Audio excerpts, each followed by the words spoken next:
We are so happy and proud that my generation, our generation, was privileged to announce in the hemicycle these very simple words. Me var Kartveli, da mashasa da me var Evropeli. I am Georgian and therefore I am European.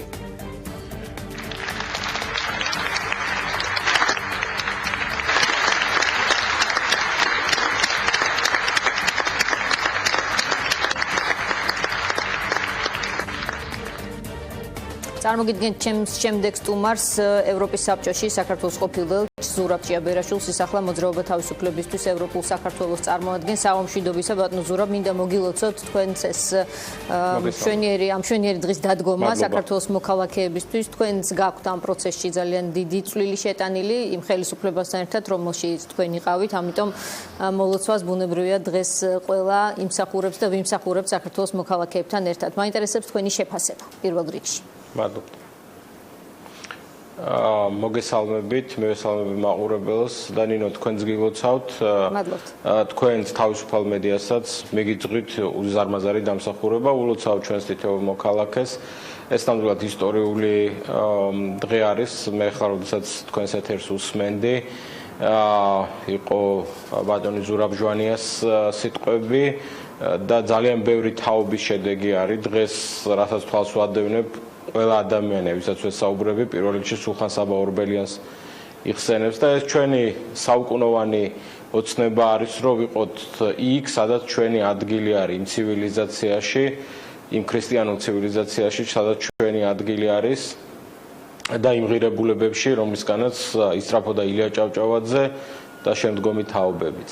ეხლა რაც შეეხება დღევანდელ დღეს, რა თქმა უნდა, პირველ რიგში უნდა აღვნიშნოთ ის, რომ მადლობელი ვარ პირადად მე ჩვენი ევროპელი პარტნიორებისა, იმიტომ რომ მათ უპასუხეს ქართველი ხალხის ამ მიზანსწრაფვას, ჩვენ რა თქმა უნდა ძალიან სერიოზული პრობლემები გვრჩება და გამოწვევები ჩვენს ქვეყანაში დემოკრატიის კუთხით, ეკონომიკური განვითარების კუთხით, მაგრამ ამის მიუხედავად ჩვენმა ევროპელმა მეგობრებმა თქვეს, რომ საქართველოს სწორედ ახლა ჭირდება თანადგომა, სწორედ ახლა უნდა გაუწოდოთ მათ ხელი, რომ კიდევ უფრო მეტი შემართებით იმის მიუხედავად თუ როგორი არის მთავრობის პოლიტიკა, გააგრძელონ სვლა ევროპისაკენ და ამიტომ მადლობლები უნდა ვიყოთ. რაც შეეხება დღევანდელ ჩვენ რა გვაქვს გასაკეთებელი ქართველ ხალხს, მე ჩემთვის ყველაზე მთავარი არის შემდეგი, რამდენად შეძლებენ საქართველოს მოქალაქეები ამ შესაძლებლობების გამოყენებას. თავისუფალი მიმოსვლა ევროპასთან არ ნიშნავს, რომ ნებისმიერ ადამიანს ამ ქვეყანაში შეუძლია აიღოს თვითმფრინავის ბილეთი ჩავიდეს ევროპაში და იქ თუნდაც ერთი კვირა დაჰყოს. ამის შესაძლებლობა, ამის მატერიალური, ფინანსური შესაძლებლობა ჩვენს მოქალაქეებს დღეს ნაკლებად აქვთ, მით უმეტეს იმ ეკონომიკური კრიზისის ფონზე, რაშიც ვიმყოფებით. ხო და ამიტომ გვჭირდება ჩვენ საქართველოს ყავდეს ისეთი მთავრობა, რომელიც ორიენტირებული იქნება სწრაფ ეკონომიკურ ზრდაზე, რომელიც იქნება ადამიანის უფლებებსა და დემოკრატიულ განვითარებაზე ორიენტირებული, რომ არც ერთმა ევროპარლამენტარმა თუნდაც რაიმე მინიშნებით კითხვის ნიშნები აღარ დასვას მომავალში, როცა უკვე საქმე შეეხება ჩვენს კიდევ უფრო დაახლოებას ევროპასთან და დაახლოებაში მე ვგულისხმობ არა უბრალოდ თავისუფალ ვაჭრობას ან თავისუფალ მიმოსვლას, რეალურად მე ვგულისხმობ ევროკავშირის წევრობას, ეს უნდა იყოს ჩვენი სამოქმედო ამოცანა და ბუნებრივია ეს არის შემდგომი ეტაპი, თუმცა მე დღეს უსმენდი საქართველოს საგარეო საქმეთა მინისტრს და სამწუხაროდ ვერ ვხედავ იმ შემართებას, იმ სულისკვეთებას, რომ ეს ერთი ეტაპია და ჩვენ ახლა ვიწყებთ ახალი. აი, რას გულისხმობთ ბატონო ზურაბ, თუ შეიძლება რომ დააკონკრეტოთ, რა შეიძლება საქართველოს ხელისუფლებამ ამ ეტაპზე გააკეთოს? თქვენი, თქვათ, აქამდე რაც თქვით, ის უკვე შეიცავდა კრიტიკას, თქვენ თქვით, რომ მიუხედავად იმისა, რომ საქართველოს ხელისუფლება ასეთია, ანუ არც თუ ისე კარგად იქცევა, ასეთი იყო ქვეტექსტი, ევროპამ მაინც დათმო ეს პოზიცია რაღაცნაირად ასე რომ ყოფილიყო საქართველოს ხელისუფლებას ვინ მისცემდა ამის პრივილეგიას რომ თქვათ ასეთი დიდი საჩუქარი გაეკეთებინა მისი მოქალაქეებისთვის ევროკავშირს იწევს არის თუ ხომ არ არის ეს ცოტა გადაჭარბებული თქვათ ოპოზიციის მხრიდან ოპოზიციის პერსპექტივიდან გეტყვით დიახ, ნამდვილად დღეს ჩვენ ყველა საზეიმო განწყობა გვაქვს და ჩვენ არ არის ალბათ მიზანშეწონილი ძალიან დიდ პარტიულ კინკლაობაში ჩავერთოთ ამასთან დაკავშირებით ვირა გააკეთა ან ვირა გააფუჭა, მაგრამ მე მიმაჩნია რომ ჩვენ აუცილებლად კარგად უნდა გავიაზროთ რა პროცესი გავიარეთ და ერთ რამეს გავუსვამ ხაზს. მუდმივად გვეუბნებოდა მთავრობა რომ ჩვენ ამას მივიღებდით თუნდაც 2016 წლის ზაფხულამდე, მაგრამ ევროპელები ძალიან გულისყურით ადევნებენ თვალს საქართველოში მიმდინარე მოვლენებს და ისინი დაელოდნენ არჩევნების ჩატარებას და კარგად უნდა გავიაზროთ ისიც რომ მიუხედავად ამ ძალადობრივი გარემოსი რაც არჩევნების დროს ჩატარდა მეტნაკლებად მაინც ევროპამ ჩარჩოში მოაქცია ეს არჩევნები რომ საერთოდ არ მივიღეთ მთლიანად გაყალბებული არჩევნები. ეხლა კიდევ ერთ რამეს მინდა გავუსვა ხაზი და კიდევ ერთხელ გავიმეორო ის რომ ჩვენ მაგალითად საქართველოს მთავრობისგან სულ გვესმის კრიტიკა რომ აი ევროპის სახალხო პარტია მიკერძოებულია, ისინი ჯიბრში გვიდგან და ასე შემდეგ. მოდით გადავხედოთ კენჭისყრის შედეგებს. ყველაზე მეტი ხმა ამ გადაწყვეტილებამ სწორედ ევროპის სახალხო პარტიისგან მიიღო. რა თქმა უნდა ის ყველაზე დიდი ფრაქციაც არის და ყველაზე ანგარიშგასაწევი ძალაც არის ევროპარლამენტში, მაგრამ ამავდროულად მათ ცალსახად დაუჭირეს მხარი ქართული ხალხისთვის თავისუფალი მიმოსვლის მიცემას და რატომ? იმიტომ კი არა რომ ისინი ვერ ხედავენ იმ პრობლემებს რაც დღეს ქვეყანაში, იმიტომ რომ მათ იციან რომ თუ არ მოხდება ჩვენი შემდგომი დაახლოება, ამიტომ მხოლოდ რუსეთი ისარგებლებს, ამით მხოლოდ ქვეყნის შიგნით ის ძალები ისარგებლებენ, რომლებიც ოცნებობენ, რომ საქართველო კვლავ რუსეთის უკანაეზო იყოს და აქ არავინ იხედებოდეს, ქართველებს კი ევროპისკენ გახედვა არ შეეძლოთ. ამიტომ არის მათი გადაწყვეტილება მნიშვნელოვანი და კიდევ ერთხელ უნდა გავიაზროთ, რომ ეს დიდ პასუხისმგებლობასაც გვაკისრებს. პასუხისმგებლობა მდგომარეობს იმაში, რომ ჩვენ კიდევ ერთხელ ვიმეორებ, უნდა გვყავდეს მთავრობა, რომელიც იქნება დემოკრატიული, ორიენტირებული სწრაფ ეკონომიკურ ზრდაზე, აი ამ ეკონომიკური კრიზისის დაძლევაზე და პირდაპირ გეუბნებით, რომ ეს ივანიშვილის მთავრობას, აი ამ მთავრობას, რომელიც დღეს მართავს, არ შეუძლია ეს ყველამ ძალიან კარგად გაიგო. ჩვენ გვჭირდება მთავრობა, რომელიც იქნება ორიენტირებული დემოკრატიულ რეფორმებზე და ადამიანის უფლებებზე და მხოლოდ ამის შემდეგ იქნება შესაძლებელი კიდევ ერთი ნაბიჯები გადავდგათ. ეხლა კიდევ ერთხელ ვიმეორებ, ამას საყვედური დაყვედრებით არ მაქვს, მაგრამ აი ჩვენ დღეს ყველა პროცესი, აი ეს პროცესი მოვიდა ისე რომელიც დაწყებული იყო წინა ხელისუფლების დროს, როცა ჩვენ ვიყავით მთავრობაში.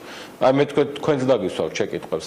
რა დაიწყო დღეს ქართულმა ოცნებამ ისეთი, რომელიც ესტაფეტასავით გადაეცემა მომავალ მთავრობას. ისინი ხო შეიცვლებიან, როდესაც რას უტოვებენ, რა პროცესს უტოვებენ, რა ახალ ინიციატივას უტოვებენ, რომელიც დასრულდება. თავისუფალი ვაჭრობაც და ეს ყველაფერიც ხო დაწყებული პროცესები იყო.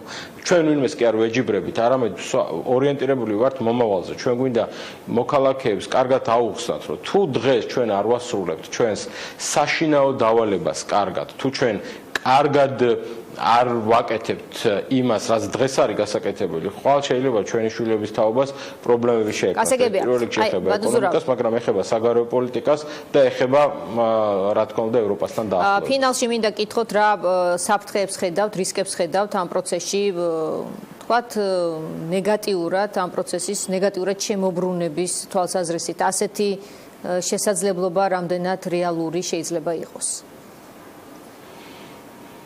თქვენ იცით, რომ თქვათ რამდენიმე ევროკავშირის რამდენიმე დიდი ქვეყნის მოთხოვნით, რომ შეამცირონ თავის ქვეყანაში კრიმინალის რისკი, სამართალდაღოვათა რისკი, ჩაიდო სერიოზული მექანიზმები, მათ შორის იმისა, რომ შეიძლება ეს პროცესი პირიქით შემოbrunდეს და ისევ დაგვიწესონ სავიზო რეჟიმი.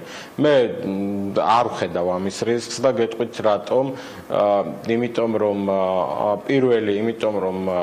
ყველა ის ნეგატიური ფაქტორი, როდესაც ასეთ დიდ მიგრაციას ახლავს, მათ შორის კრიმინალის გადინება იმ ქვეყნებში, ეს მომხდარი ფაქტია. ახლა ევროპაში 100,000-ობით ქართველი ცხოვრობს უკვე, სამართალდაღოებით სამწუხაროდ ხდება და ჩვენ ხან ესპანეთში, ხან ავსტრიაში, ხან გერმანიაში მასობრივ დაპარტიმრებებსაც უყურებთ ხოლმე და თქვენ ამას აშუქებთ.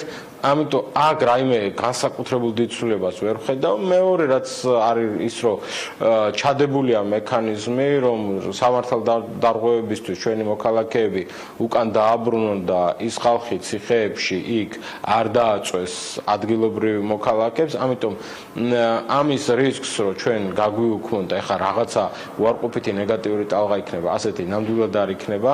ისიც გასათვალისწინებელია და ეს არა იმდენად ევროპისთვის, არამედ ჩვენთვის არის დასაფიქრებელი და გეტყვით რა.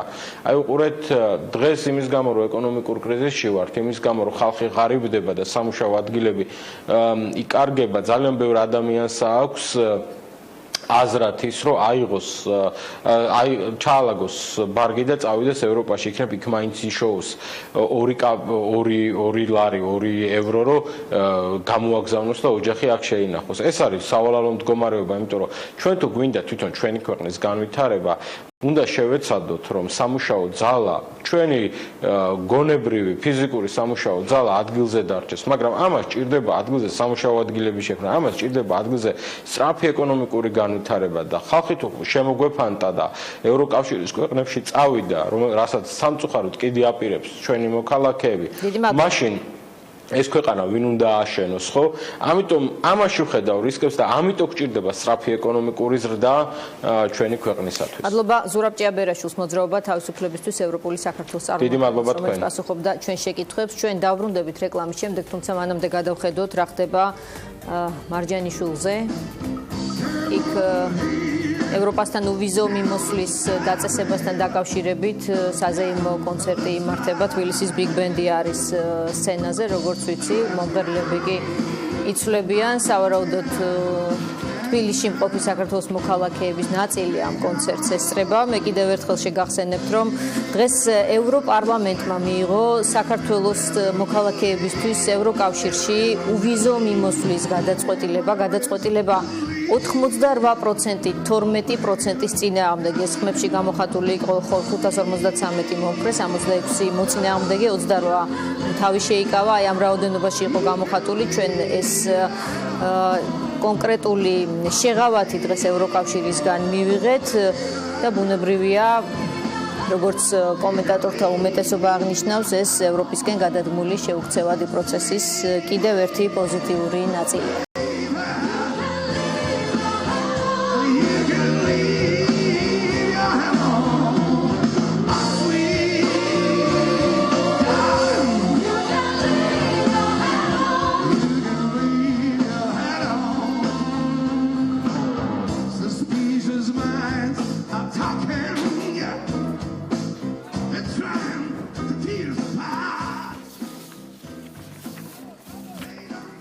რეკლამის შემდეგ ჩვენი სტუმრები იქნებიან პოეტი რატი ამაღლობელი, მწერალი, დრამატურგი ლაშა ბუღაძე. დაგველოდეთ.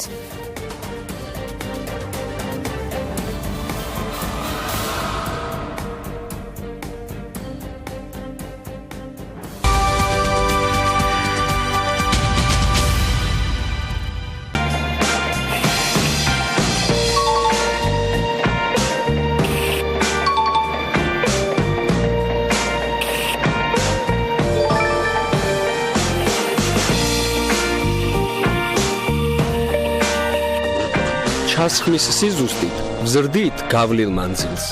ფრეგო, გონევრული გადაწყვეტილება.